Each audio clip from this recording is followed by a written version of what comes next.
Welcome dear students. आज हम theory of computation में नया टॉपिक स्टार्ट करने जा रहे हैं जिसका नाम है regular grammar to finite automata and vice वर्सा।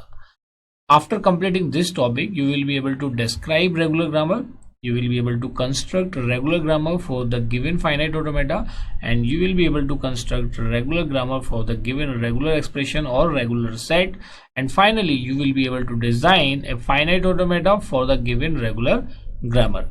तो ये डिफरेंट 4 लर्निंग आउटकम्स है जो आप इस टॉपिक से अचीव करेंगे।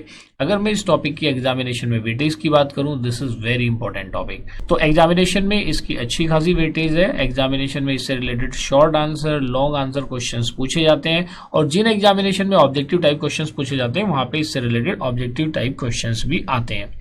अगर मैं इसकी दूसरे टॉपिक से लिंकिंग की बात करूं, तो जैसे आप आगे स्टडी करेंगे, जैसे रेगुलर ग्रामर है, every regular grammar is a context free grammar, तो आगे आने वाली यूनिट में भी इसका काफ़ी यूटिलाइजेशन होगा। अगर हम अदर सब्जेक्ट्स की बात करें तो उन सब्जेक्ट्स में जैसे कंपाइलर डिज़ाइन है या प्रोग्रामिंग लैंग्वेजेस सब्जेक्ट्स हैं, उन सब में भी रेगुलर ग्रामर का यूटिलाइजेशन होता है। तो आइए स्टार्ट करते हैं रेगुलर ग्रामर। तो रेगुलर ग्रामर की रिक्वायरमेंट क्यों है? जैसे आप जानते हैं एक लैंग्वेज होती है और language is a medium of communication. तो हर एक लैंग्वेज की अपनी कुछ सेट ऑफ रूल्स होते हैं, प्रोटोकॉल्स होते हैं जिसके अकॉर्डिंग वो वर्क करती है। तो उससे हम क्या बोलते हैं उन सेट ऑफ रूल्स को? That is known as grammar. तो वैसे ही जो रेगुलर ग्रामर है, जैसे मैंने स्टार्टिंग में आपको चॉम्स्की क्लासिफिकेशन ऑफ लैंग्वेजेस बताया था, तो उस केस में मैंने आपको बताया था कि आपके पास अगर फाइनाइट ऑटोमेटा है तो उस फाइनाइट ऑटोमेटा किस टाइप की लैंग्वेज या ग्रामर को एक्सेप्ट करेगा? रेगुलर लैंग्वेज को एक्सेप्ट करेगा, और उससे एसोसिएटेड जो ग्रामर होगी वो रेगुलर ग्रामर होगी। ये चीज मैंने आपको स्टार्टिंग में बताई थी। RL stands for regular language and RG stands for regular grammar. तो पहले जो हम थ्योरी ऑफ ऑटोमेटा में जो ग्रामर यूज करते हैं, पहले उसको थोड़ा सा अंडरस्टैंड कर लेते हैं व्हाट इज ग्रामर। तो ग्रामर की अगर हम बात करें यहाँ पे, तो each grammar is represented by 4 tuples. Grammar is represented by 4 tuples V, T, P and S, where V is a set of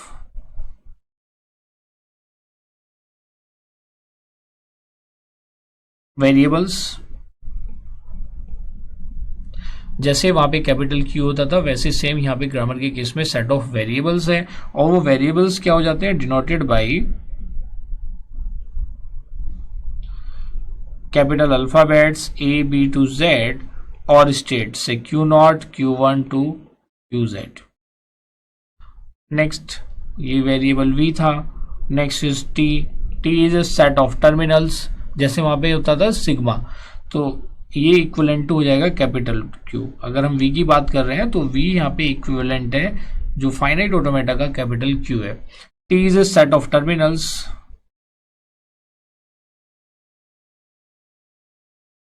denoted by जो आपके अल्फाबेट्स होते थे sigma, and it is equivalent to sigma.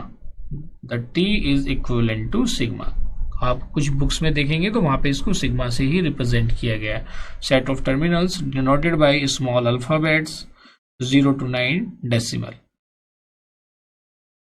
और इनके जो भी variations हैं, जैसे A1, A2, A3 भी हो सकता है स्मॉल में। Similarly for the states S is a start symbol, जैसे वहां पे इनिशियल स्टेट होता था, यहाँ पे स्टार्ट सिंबल, और उस केस में फाइनाइट ऑटोमेटा में उसको हम इनिशियल स्टेट Q0 से रिप्रेजेंट करते हैं। The most important is P।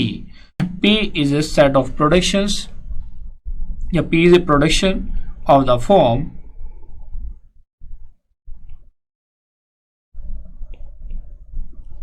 P is the production of the form alpha tending to beta.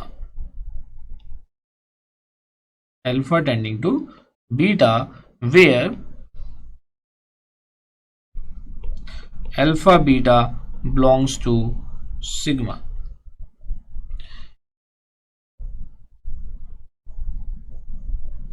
You can say alpha beta belongs to V union T star।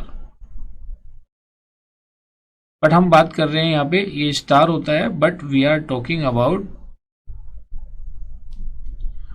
Regular grammar. तो regular grammar के case में alpha की value different होगी और beta की value different होगी। तो ये एक बेसिक डिफरेंस है। तो production of the form alpha tending to beta है, तो इसका मीनिंग क्या हुआ कि जहां पे भी production alpha tending to beta होगा उसमें जो left hand side of the production है, the alpha is called left hand side of the production and beta is called right hand side of the production.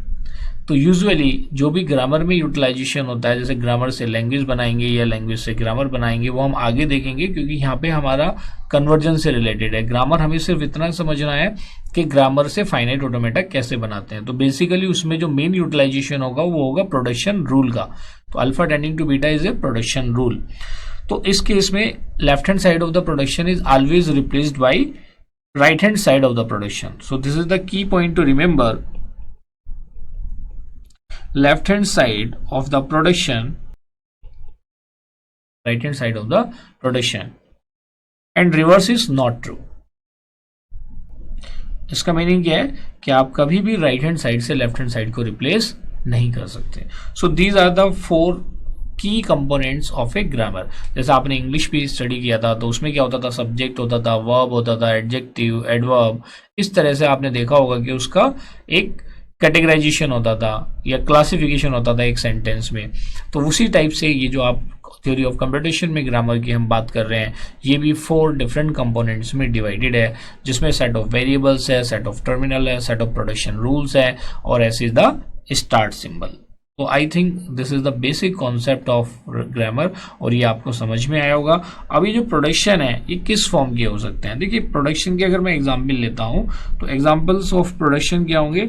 से आपने लिखा A tending to A B, इस case में तो कुछ भी हो सकता है, इसमें ये भी हो सकता है, क्योंकि अल्फा बीटा दोनों ही बिलोंग, ये जनरल डेफिनेशन ऑफ ग्रामर है, इसमें दोनों ही बिलोंग करते हैं वेरिएबल यूनियन टर्मिनल स्टार को, जैसा अभी आप यहाँ पे देख पा रहे हैं।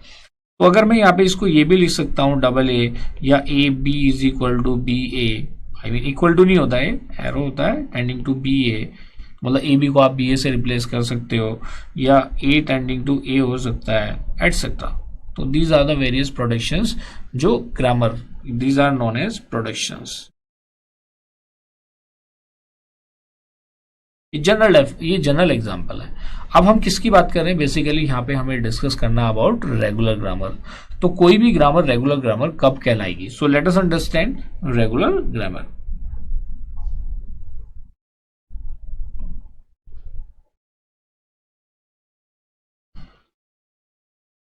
तो इसमें कुछ स्पेसिफिक कंडीशन होगी कि अगर इस टाइप के प्रोडक्शन होंगे तो वो प्रोडक्शन किस में कहलाएंगे? वो प्रोडक्शन कहलाएंगे regular grammar productions. So a grammar is said to be regular grammar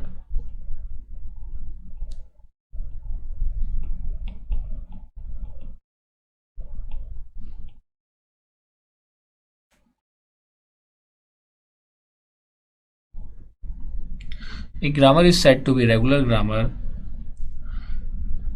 if it has the following productions.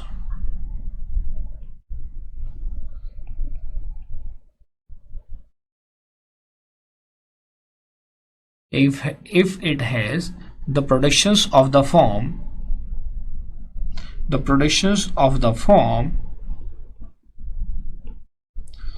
A tending to AB or A tending to A, where AB belongs to variable and small a belongs to terminal. So this is the definition of regular grammar. देखिए अब मैं production को ही grammar क्यों कह रहा हूं? क्योंकि अगर आपके पास ग्रामर अवेलेबल है, grammar means set of productions available है, तो आप उनकी उस प्रोडक्शन के बेसिस पे चारों टपल को मेंशन कर सकते हो, जो कि एक ग्रामर की रिक्वायरमेंट है। अब मान लीजिए ये प्रोडक्शंस गिवन थे, ये 2 प्रोडक्शन हैं, हम इसके लिए जी लिख सकते हैं, G is V T P S. हमने देखा वी में ए और बी है, टी में ये है, और पी ऑलरेडी गिवन है, ये पी गिवन है, और स्टार्ट सिंबल क्या हो जाएगा इस केस में? ए। इसमें हम क्या एज्यूम करेंगे कि जो ए है, A is a start symbol, A belongs to S in this case। तो एक तरीके से आपकी ग्रामर क्या हो गई? V में क्या है? A B, T में क्या आ जाएगा? ओनली A, पी में ये सेट ऑफ प्रोडक्शन ही है, A tendings to A B, A tendings to A and S is the star symbol. तो S की जगह यहाँ पे क्या है A। इसीलिए अगर ओनली प्रोडक्शंस भी गिवन है तो हम उन प्रोडक्शंस को ट्रीट करेंगे एज ए ग्रामर। तो देखिए आई थिंक ये बिल्कुल बेसिक चीजें हैं और आपको इसको समझने में प्रॉब्लम नहीं होगी। तो मेरा यहाँ पे बताने का पर्पज ये है कि अगर कहीं पे गिवन है ओनली प्रोडक्शंस और ये GVTPS नहीं गिवन है, VTP और ये चारों टपल्स नहीं गिवन है, खाली प्रोडक्शन को भी आप एज्यूम करेंगे एज ए ग्रामर, क्योंकि इस ग्रामर से भी आप बाकी टपल्स को रिप्रेजेंट कर सकते हैं। I hope you understand the concept of regular grammar, and that is the our final first